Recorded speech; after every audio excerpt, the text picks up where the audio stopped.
สวัสดีท่านผู้ชมออเดอร์เข้ามาอีกแล้วออเดอร์สมพุดีเข้าอีกแล้ว10 โลท่านผู้ชมจะได้ฮอด10 โลบ่นี่นะ นี่โลหนึ่ง200,000บ่ได้ท่านผู้ชมเอาบ่แม่นโทษเว้าผิดโลหนึ่ง20,000บ่ได้นี่เว้าผิดโล20,000กีบเด้อนี่เด้อยอดมานี่นะออเดอร์เข้ามาใหม่ๆ10 โลเบิ่งไปลุ้นน้ำกันว่าตัดเมื่อนี่สิได้บ่10 โลท่านผู้ชมหาเงินชั่วโมงหนึ่งได้200,000ท่านผู้ชมประมาณนั้นติดตามไปนำกันท่านผู้ชมลุ้นมีลุ้นมาเด้อพี่น้องดีขายเด้อ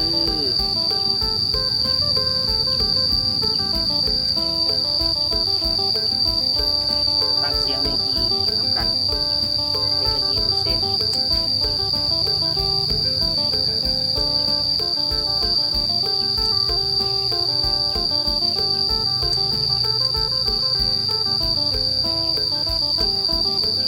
ตัดประเทศเตะครับลูกเนี่ยตัดลายไปได้ประเทศเตะป้าทำไม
งาม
ได้แล้ว